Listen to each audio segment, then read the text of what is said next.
네, 안녕하세요. 성균관대학교의 안성진입니다. 자, 오늘은 지난 시간에 이어서 트랜스포트 계층에 해당되는 프로토콜 또 하나를 살펴보게 될 텐데요. 일반적으로 트랜스포트 계층에서 사용되는 프로토콜들이 크게 두 가지를 이야기합니다. 그래서 지난 시간에 여러분이 배웠던 UDP라는 프로토콜과 또 하나의 프로토콜이 바로 이번 시간에 이야기하고자 하는 TCP라는 프로토콜입니다. 그래서 이번 시간에는 TCP 프로토콜에 대해서 우리가 집중적으로 살펴보고자 합니다. 자, 그래서 이번 시간에는 TCP가 갖고 있는 기능이 어떤 것이냐라는 것을 우선 살펴보려고 하는데요. 일반적으로 여러분이 그 TCP/IP 이런 얘기 많이 들어보셨죠? 그죠? 인터넷에서 사용하는 프로토콜을 우리가 TCP/IP라는 프로토콜을 쓰고 있는데 TCP/IP라고 할 때 그 TCP에 해당되는 프로토콜을 이번 시간에 살펴보려고 하는 겁니다. 여러분 TCP/IP 프로토콜의 이름을 자세히 보면 TCP하고 /IP 이렇게 쓰거든요. 그러니까 IP 위에 올라가 있는 TCP라는 프로토콜이 되는 거죠. 보통 이 IP랑 많이 짝꿍으로 동작하게 되는데 이 TCP 프로토콜에 대해서 우리가 오늘 살펴보려고 그러고요. 그 다음에 이제 세그먼트의 형태, TCP에서는 메시지의 그 포맷을 우리가 살펴볼 때 전체 메시지를 우리가 세그먼트라고 부르고 있는데 그 세그먼트의 메시지 형태가 어떻게 생겨먹었느냐, 어떤 필드들로 구성이 되어 있느냐, 이걸 우리가 살펴보고자 하고요. 그리고 특히 이제 TCP에서는 연결 설정과 해제가 있게 되는데 이런 연결 설정과 해제 과정을 조금 더 자세히 살펴보고 마지막으로 흐름 제어. TCP에서 이제 주요 기능 중에 하나가 흐름을 제어하는 기능을 갖고 있는데 이 흐름 제어가 어떻게 하는 건지 우리가 살펴보고자 합니다. 자, 첫 번째로 TCP는 방금 말씀드린 대로 IP라는 프로토콜과 서로 짝꿍으로 많이 사용된다고 그랬어요. 여러분 IP 프로토콜 설명할 때 기억이 나실까 모르겠는데 IP는 비연결형이고 그 다음에 그 연결을 하지 않고 그 베스트 에포트 딜리버리를 하는 그런 서비스다라고 이야기를 했었어요. 그러니까 연결 설정도 없고 그 다음에 될 수 있는 한 내가 보내도록 노력은 하겠다. 하지만 없어질 수도 있다. 뭐 이런 얘기를 갖는다고 했잖아요. 그죠?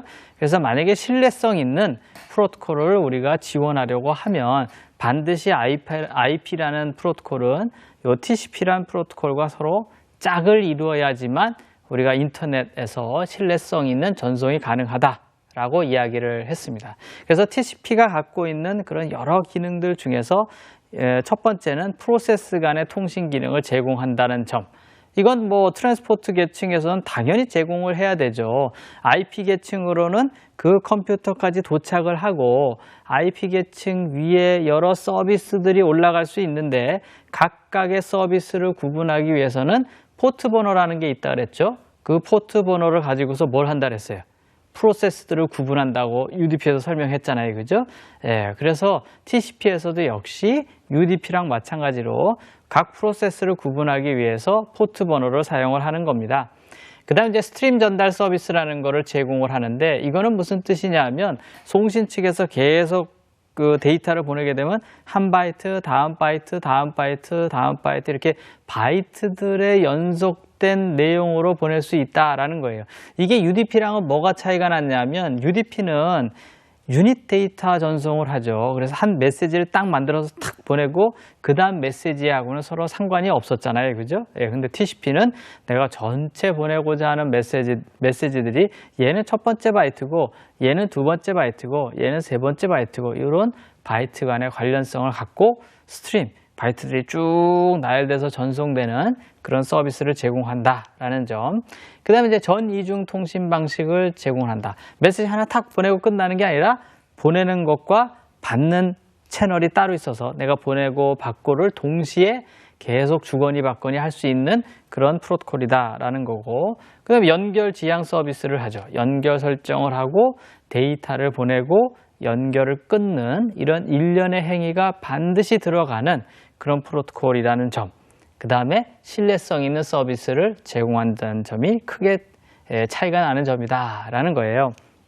그래서 우선 얘는 TCP는 큰 특징 중에 하나가 연결 지향이기 때문에 데이터를 보내기 전에 사용자 데이터를 보내기 전에 일단 연결 설정을 해봐요.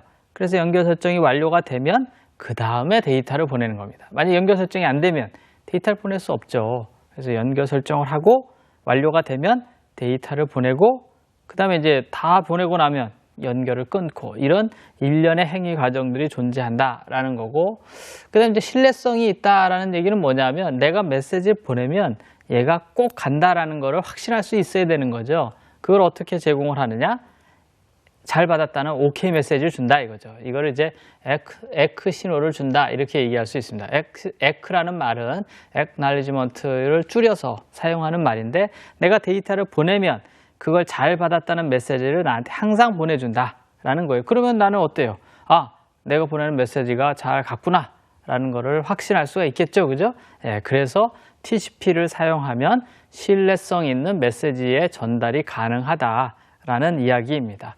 역시 프로세스 간의 통신이 기본이기 때문에 프로세스 간의 통신을 위해서 포트 번호를 사용하고 포트 번호는 0번부터 6535까지 번호를 갖고 그 다음에 포트 번호가 어떻게 구분되어 있다 그랬어요? 기억나세요? 자, 제일 앞에는 웰known 포트 번호가 있었고 그 다음에 registered 포트 번호가 있었고 등록된 포트 번호 그 다음에 마지막으로 dynamic, 임시, ephemeral 포트 번호가 존재하고 있었죠. 그죠? 똑같은 구조를 요 TCP에서도 갖고 있게 됩니다.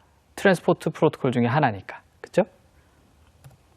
자, 그래서 화면에 보이는 바와 같이 이 포트 번호들의 표가 바로 웰known 포트 번호들의 표가 되겠습니다. 여기 보시면은 FTP 같이 파일 송수신하는 데 사용되는 포트 번호는 20번이나 21번 두 개를 사용하고 있다는 것을 보여주고 있고요. 그 다음에 텔넷은 23번 포트 번호, 그 다음에 25번은 SMTP라는 여러분 이메일 서비스 아시죠? 그죠? 이메일 서비스는 전자우편은 서비스의 이름이고 실제로 TCP/IP에서 사용하는 프로토콜의 이름은 SMTP라는 프로토콜 이름을 사용을 하고 있습니다. 그 다음에 DNS 53번, 그 다음에 HTTP 80번 이런 형태로 각 웰known 포트들이 딱 정해져 있다 이거죠. 이런 것들은 인터넷에서 얘는 표준이니까 이 포트 번호를 써야 된다라고 고정되어 있는 포트 번호를 갖고 있고 이건 우리가 마음대로 변경할 수 있는 것이 아니다라는 이야기입니다. 자, 그 다음에 우리가 이제 스트림 전달 서비스라는 것이 있는데 스트림 전달 서비스라고 하는 거는 자, 내가 보내고자 하는 데이터량이 이만한 게 있어요. 이렇게 큰 게 있어요. 1테라가 될 수도 있고 2테라가 될 수도 있고 이만한 파일이 있으면 이 파일을 잘라 가지고 우리가 실제로는 전송을 하게 되죠. 왜냐하면 IP 패킷 역시 전달할 수 있는 크기가 제한이 있었잖아요. 전체 크기가 있었으니까. 그러면은 IP 패킷으로 전달한다라고 하면 큰 메시지는 잘라야 되는데 자, 그러면 이제 얘네들에 대해서 바이트 번호를 이렇게 쫙 붙여서 메시지를 전달할 수가 있죠.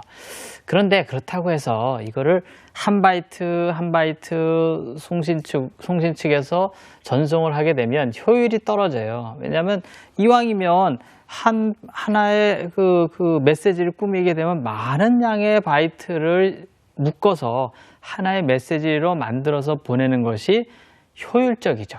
그것이 훨씬 효율적이죠. 우리도 차도 그렇잖아요. 버스가 이만하게 있으면은 이왕이면 거기에 많은 사람이 타서 왔다 갔다 하는 것이 우리가 전송에, 수송에 효율을 가져다 주죠. 그거랑 똑같이 TCP에서도 우리가 효율을 높이기 위해서 송신할 때는 어떻게 하냐면 사용자가 보내는 바이트를 하나하나 모읍니다. 차곡차곡 순서대로 모아서 일정 크기가 되면 이 덩어리로 블록으로 탁 보내요. 그럼 이 블록을 뭐라고 부르냐면 이 블록을 세그먼트라고 부릅니다. TCP에서는. 그래서 TCP 세그먼트 이런 말을 부르거든요. 수신 측에서도 마찬가지예요. 수신 측에서도 메시지를 작은 토막들로 이렇게 받게 되면 바로 응용 프로세스에게 전달하는 것이 아니라 자기가 이렇게 모아요. 모아가지고 어떻게 해요? 일정 크기가 되면은 응용 프로세스에게 전달합니다. 이렇게 하는 이유는 효율을 높이기 위해서 이렇게 하는 겁니다. 이때 이제 스트림 전달 서비스라고 하는 거는 사용자가 보내고자 하는 그런 데이터들을 바이트의 나열로 보고서 쭉 보내는 형태로 되는 거죠. 그러면 이제 응용 프로세스는 어떻게 생각하냐면 내가 바이트 단위로 막 데이터를 쏜다 하더라도 밑에서는 세그먼트 단위로 묶어서 보내는 거예요. 그죠? 근데 나는 이렇게 바이트 단위로 쏘는 거를 허락을 하는 거고 수신 측은 어때요? 수신 측은 자, 한 바이트 한 바이트 프로세스로 이렇게 쭉 전달되는 것처럼 그런 효과를 가져다 준다 이거죠. 근데 실제로는 이렇게 메시지의 블록 단위로 효율성 때문에 그렇게 하도록 되어 있다라는 이야기입니다. 자, 그래서 여러 바이트의 흐름으로 메시지를 전달한다라는 점을 기억을 하시길 바라고요. 자, 그 다음에 이제 TCP가 갖고 있는 특징이 있습니다. 여러 가지 이제 특징이 있는데 TCP는 일단 사용자가 보내는 모든 바이트를 번호로 붙입니다. 바이트 단위로, 세그먼트 단위가 아니라 너는 첫 번째 바이트야, 너는 두 번째 바이트야, 너는 세 번째 바이트야 이런 식으로 바이트 단위로 이렇게 쭉 번호를 붙이도록 그렇게 구성이 되어 있습니다. 그래서 이 바이트 번호가 0번부터 2의 32승 마이너스 1번까지 쫙 바이트 번호를 붙일 수가 있어요. 근데 시작 번호가 그렇다고 꼭 0번부터 하느냐 그런 건 아니에요. 뭐 1000번부터 시작할 수도 있고 10,000번부터 시작할 수도 있고 10만 번부터 시작할 수도 있어요. 바이트의 시작 번호는 다를 수 있습니다. 하지만 바이트에 번호를 붙인다는 건 틀린 말은 아니다라는 거예요. 그 다음에 이제 바이트 만약에 번호가 끝까지 오면 어떻게 되겠어요? 끝까지 쫙 보면은 다시 이렇게 돌아서 0번부터 이렇게 번호가 돌아가면 되겠죠, 그죠? 예, 그렇게 하면 됩니다. 그래서 바이트 순서 번호를 붙이는데 이걸 붙이는 이유는 에라죠. 즉, 에라를 검출하고, 근데 검출했으면, 아, 이거 에라했네? 그럼 이제 복구해야죠, 그죠? 예, 그럼 이제 복구하는데 사용하는 그런 용도로 쓰이기도 하고요. 또는 이제 흐름 제어. 야, 좀 천천히 보내. 나 지금 이걸 다 처리할 수가 없어. 더 자꾸 네가 이렇게 보내면 내가 그 공간이 없기 때문에 이걸 버릴 수밖에 없어. 라고 하는 거를 상대방에게, 수신 측에서 송신 측에게 알려줘야 되잖아요. 그래서 이런 용도, 즉 흐름 제어와 에러 제어에 이런 바이트의 번호를 붙이는 거를 사용한다라는 거예요. 그런데 실제로 보낼 때는 어떻게 한다 그랬어요? 바이트의 번호를 쭉 붙이는데 실제로는 바이트하고 바이트들을 쭉 모아서 하나의 꾸러미, 즉 세그먼트라고 하는 형태로 우리가 보낸다 그랬죠? 그럼 이제 얘 세그먼트 번호가 몇 번이다라는 거는 알려야 되잖아요. 그럼 그 세그먼트의 번호에 해당되는 거는 그 바이트가 몇 번부터 시작했냐라고 할 때 첫 번째 바이트의 순서 번호로 사용을 하는 겁니다. 자, 무슨 얘기인지 아시겠죠? 그죠? 예, 전체 이렇게 바이트 번호가 쭉 있어요. 그럼 이렇게 토막을 딱 자르면 얘가 1000번부터 시작했으면 그러면 이 세그먼트의 순서 번호는 1000번 이렇게 되는 거고, 근데 얘가 만약에 1234번부터 시작했으면 얘는 순서 번호가 1234번이다 이렇게 되는 겁니다. 그래서 세그먼트를 전송할 때 실온 R는 바이트 순서 번호의 첫 번째 거를 순서 번호로 사용한다라는 겁니다. 자, 얘네들이 이제 흐름 제어에도 사용을 되는데요. 흐름 제어에서는 어떻게 사용하냐면 여러분이 좀 상상을 해보시면 이해가 금방 가실 텐데, 자, 내가 수신 측에서 자, 저쪽에서 바이트를 막 보냅니다. 자, 세그먼트를 보내는데 내가 1000바이트 받고 2000바이트 받고 3000바이트 받고 계속 받아요. 받는데 보니까 내가 메모리가 자꾸 차요. 메모리 자꾸 차니까 야, 너 좀 천천히 보내 이렇게 해야 되잖아요. 그죠? 그거를 TCP에서는 어떻게 하냐면은 이게 흐름 제어구나 라는 거를 나타내기 위해서 윈도우 흐름 제어라는 방법을 사용을 합니다. 그런데 여기에서 내가 지금까지 몇 번을 잘 받았다라고 하는 에러 제어도 해야 되잖아요. 그렇잖아요. 그죠? 왜냐하면 순서 번호를 사용해서 흐름 제어도 하고 에러 제어도 한다고 했으니까. 그러면 이제 에러 제어라는 거를 하기 위해서는 어떻게 해야 돼요? 아까 에크를 알려준다 그랬죠? 내가 몇 번까지 잘 받았어 라는 걸 알려준다 그랬잖아요. 그걸 알려줄 때 어떻게 알려주냐 하면 내가 다음 받을 번호가 몇 번이야 이렇게 알려줍니다. 그러니까 무슨 얘기냐면 내가 몇 번까지 잘 받았어 이렇게 알려주는 게 아니라 내가 다음 받을 번호가 몇 번이야 이렇게 알려줍니다. 예를 들면 내가 다음 받을 번호가 1234번이야 이렇게 알려주면 상대방은 어떻게 이해를 하겠어요? 자, 송신 측이에요. 자, 메시지가 탁 왔어요. 1234번 다음 받을 번호가 1234번이래요. 그 얘기는 무슨 뜻이죠? 1233번까지는 잘 받았고, 그쵸? 그 번호까지는 잘 받았고 다음 받을 번호가 1234번이다 라는 거를 의미하게 되는 거죠. 이와 같이 TCP에서 사용하는 에크의 의미는 다음 받을 번호가 몇 번이다 라는 거를 알려주게끔 되어 있고, 그 뜻은 그 이전까지의 모든 번호에 해당되는 메시지들은 잘 받았다 라는 것을 의미합니다. 그래서 이거를 에크에서 큐뮬러티브 에크라고도 이야기를 하고 있습니다. 이전에 만약에 에크가 손실이 된다 하더라도 다음에 오는 에크가 그거를 대신할 수 있기 때문에 그런 거죠. 예를 들면 내가 에크를 이렇게 보냈어요. 야, 네가 보낸 바이트 중에서 499번까지는 잘 받았어 라는 걸 나타내는데 어떻게 하겠어요? 에크 500번 이렇게 하겠죠. 그죠? 예. 그러면 이제 송신 측에서는 막 데이터를 보내고 있는데 에크 500 이렇게 오면 499번까지는 잘 받았구나 라고 확인할 거 아니에요? 예. 근데 만약에 500번에 해당되는 에크가 오다가 없어졌어요. 그럴 수 있잖아요. 그죠? 예. 그런데 내가 수신 측에서 그 다음에 또 다음 받을 번호는 1000번이야 라고 보내게 되면 그러면 이제 송신 측에서는 이렇게 생각할 수 있죠. 500을 잘 받았다는 그런 내용은 없었는데 다음 받을 번호가 1000번이라고 왔어요. 그 뜻은 그러면 999번까지는 잘 받았구나 라고 확인할 수 있다는 거죠. 이 얼마나 효율적이에요. 그죠? 예. 내가 몇 번까지 잘 받았고 다음 받을 번호는 몇 번이다라는 것만 알려주게 되면 중간에 에크가 몇 개 좀 없어진다 하더라도 그거를 아무 문제 삼지 않고 진행할 수 있다라는 얘기가 되는 거죠. 이렇게 에크를 사용해서 신뢰성 있는 전송을 할 경우에 그 에크의 번호는 다음 받을 바이트의 번호가 몇 번이다라는 것을 의미한다라는 겁니다. 자, 화면에 보이는 이 내용이 바로 TCP에서 사용하는 헤더의 그런 크기가 되겠습니다. 이 헤더의 크기를 보시게 되면 기본적으로 횡으로 4개의 바이트로 구성되어 있다는 걸 알 수 있어요. 이게 몇 줄까지가 기본적으로 있어요? 5줄까지 기본적으로 있죠, 그죠? 예, 그 다음에 이제 옵션이 존재할 수 있도록 구성을 하고 있습니다. 그 헤더의 메시지 포맷을 보게 되면 첫 번째 필드가 송신자 포트 번호, 그 다음에 두 번째 필드가 목적지 포트 번호. 이거는 뭘 뜻하는지 알겠죠? 이제 포트 번호가 의미하는 거는 해당 컴퓨터의 프로세스를 구분하게 돼 있어요. 그래서 송신자 포트 번호와 목적지 포트 번호를 명시하고 그 다음에 순서 번호. 자, 바이트 단위의 순서 번호를 붙이는데 요 세그먼트가 실현하는 첫 번째 바이트의 번호가 요 시퀀스 넘버 안에 들어가게 됩니다. 자, 그 다음에 이제 에크 번호라고 하는 거는 자, 다음 받을 그런 바이트의 번호가 몇 번이다 라는 걸 나타내게 되고 그 다음에 H랭은 헤더 랭스가 헤더 크기가 가변이기 때문에 이제 헤더 랭스가 들어가게 되고 그 다음에 6비트에 사용되지 않는 비트가 있고 그 다음에 6비트에 제어 비트들이 있습니다. 그래서 URG, ACK, PSH, RST, SYN, FIN 이렇게 의미가 있는 제어 필드가 있고 그 다음에 흐름 제어에서 사용되는 윈도우 사이즈가 존재하고 그 다음에 이제 체크섬, 에러가 났는지 안 났는지 확인하는 체크섬이 존재하고 그 다음에 이제 긴급 데이터 전송과 관련된 어전 포인터라고 하는 필드들로 구성이 되어 있습니다.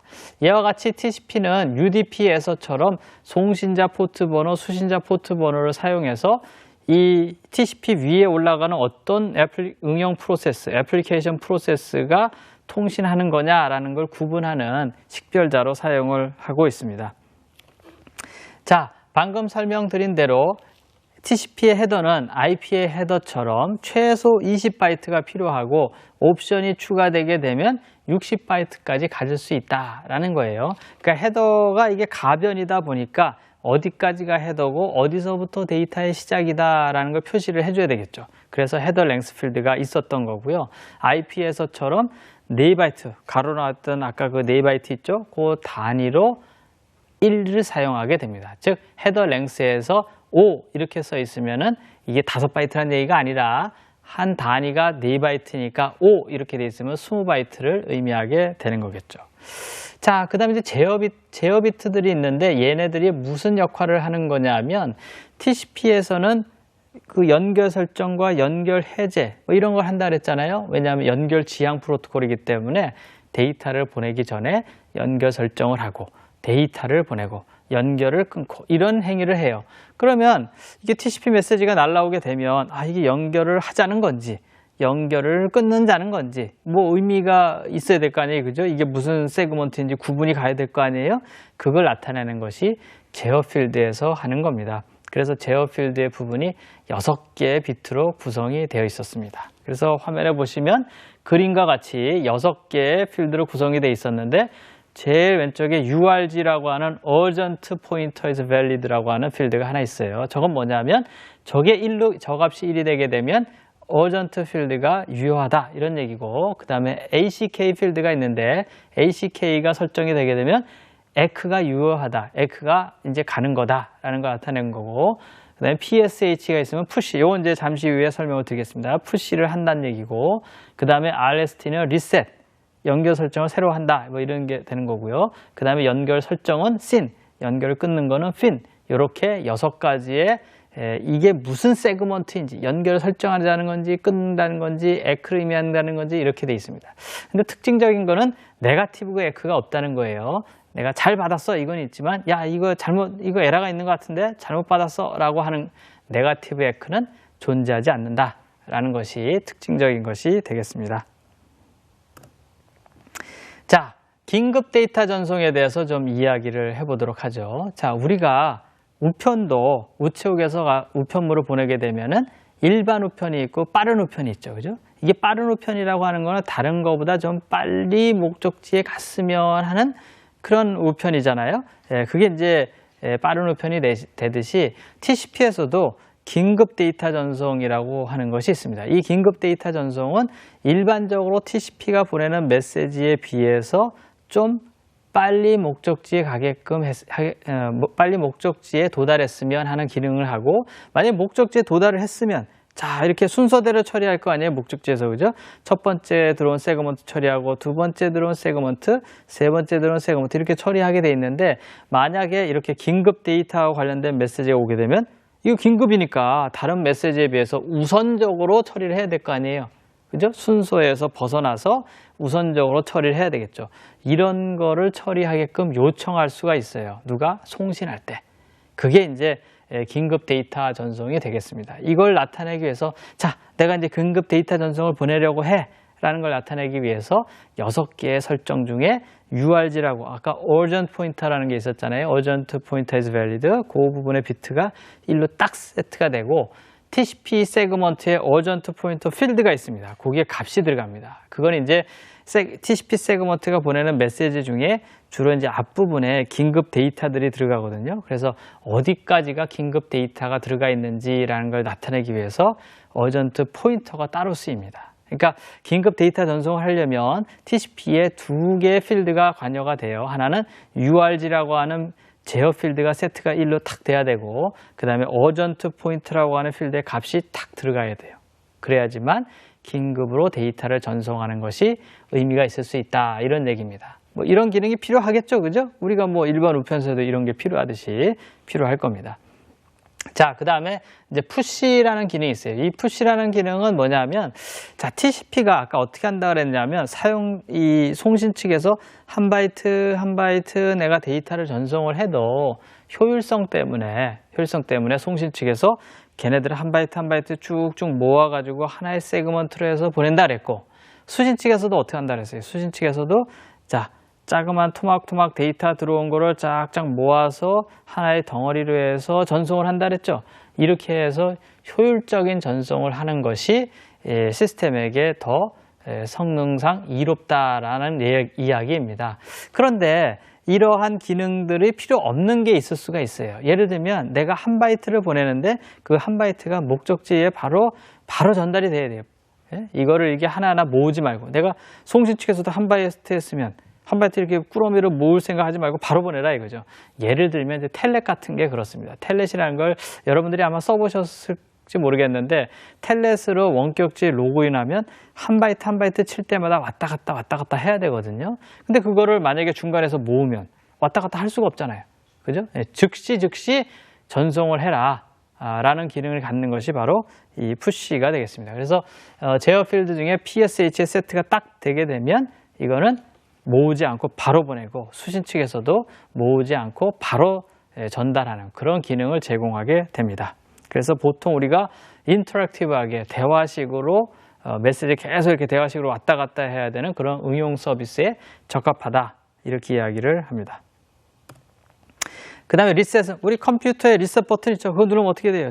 재시작하잖아요. 그죠? 그런 것처럼 만약에 어떤 TCP가 동작을 하다가 비정상적인 상황이 되거나 오랫동안 통신을 안 하는 상황이 되게 되면 연결을 끊게 되는데, 이때 리셋이 사용되게 됩니다. 자, 그 다음에 이제 체크섬을 하는데 UDP에서도 체크섬이 있었는데 TCP에서도 이 체크섬을 사용을 하는데 다른 게 뭐냐면 TCP는 무조건 해야 돼요. 그러니까 사용자의 데이터에 대해서 무조건 에러가 있는지 없는지 확인해야 됩니다.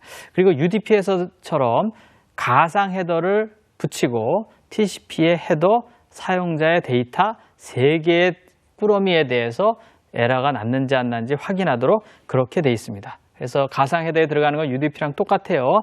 IP로부터 가져오는 거죠. 송신자 IP, 수신자 IP, 프로토콜 필드, 그다음에 전체 길이 이런 필드를 가져와서 가상 헤더를 만들어서 붙이고 헤더와 데이터에 대해서 강제적으로 무조건 데이터에 대한 오류가 있는지 없는지를 검사하도록 되어 있습니다.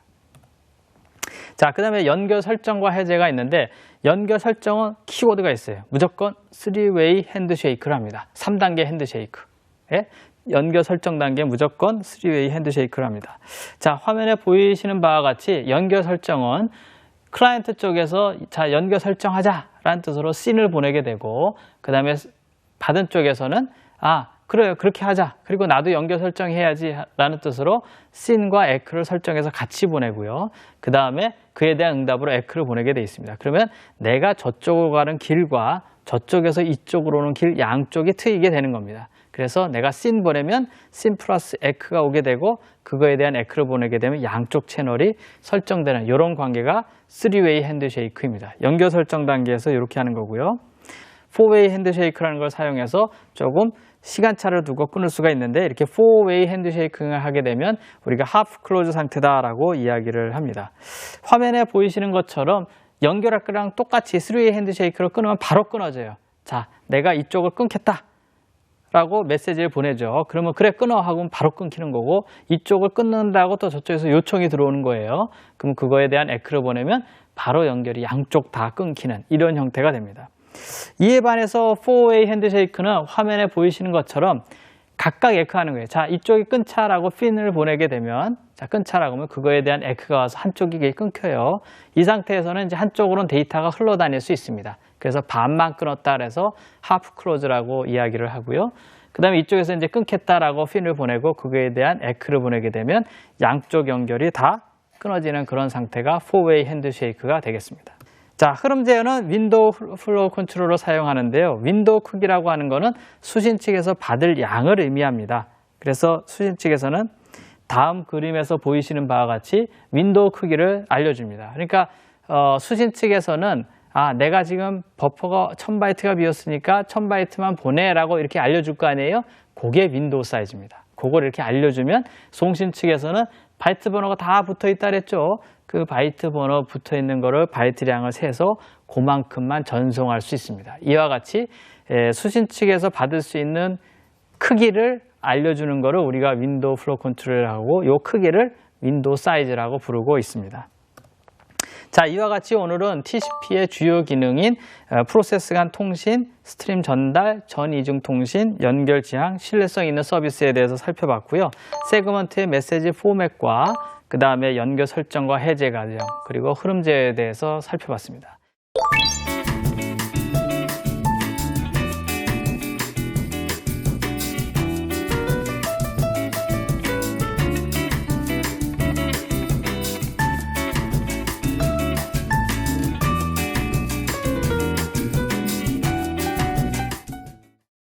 자, 오늘은 여기까지 하고 저는 다음 시간에 뵙겠습니다.